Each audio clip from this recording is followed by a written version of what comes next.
Welcome to Grown Folk Stories, y'all. Give it up for Evelyn. Give it up.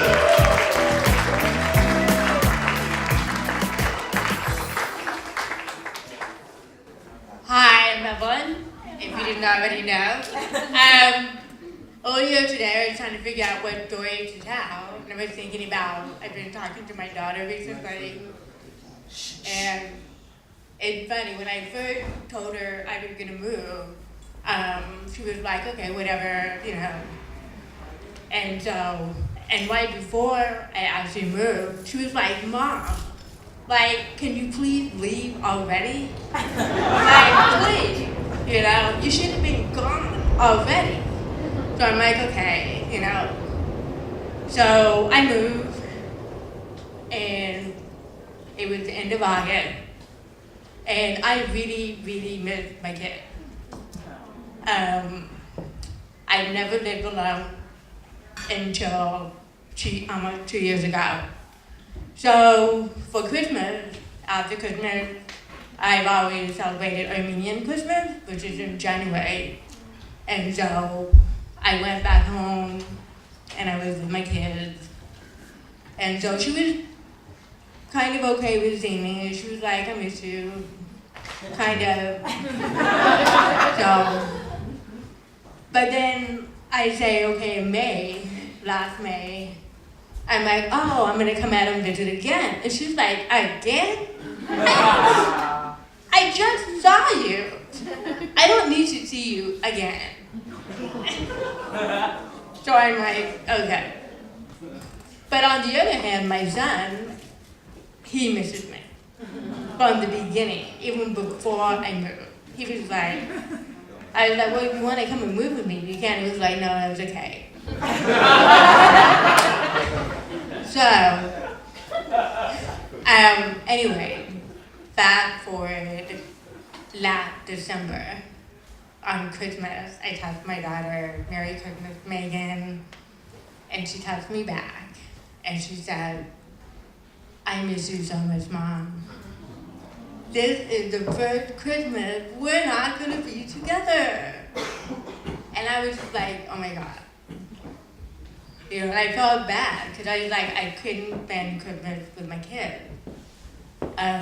In December, I had found out that I was promoted.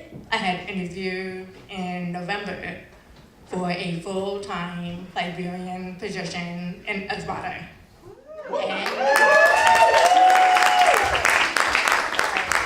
And so for the last year or so, I had been commuting to the south side in Mount Greenwood.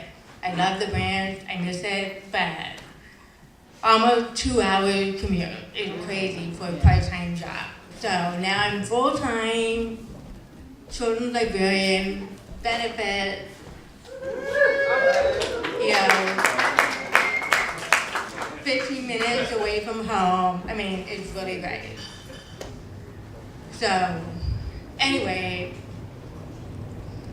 I was thinking about what story I wanted to tell about my daughter. And at first I was thinking, I don't want to tell an embarrassing story. But I was thinking about one of the things that's really cool about having a full-time job is I now have benefits.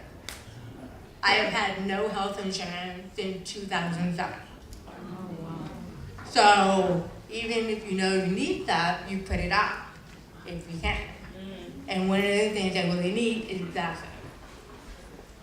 So, and I was thinking about the last time I went to get glasses, she had come with me. Because we thought she might need glasses. But she was fine, and then I got checked out. And it's funny, I will never forget that.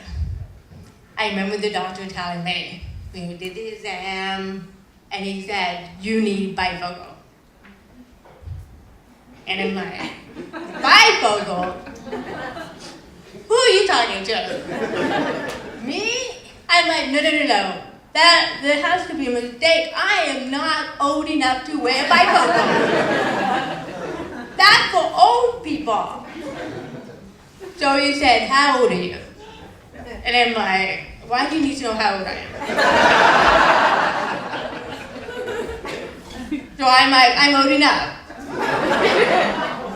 And I'm like, no, I can't be old enough.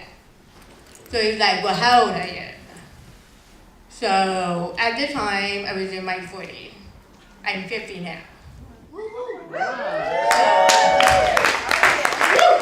So I was like in my early mid 40s. So he's like, that's the age that you can start wearing bifocals. And I'm like, no. So anyway, he had to show me a book. But I'll never forget my daughter.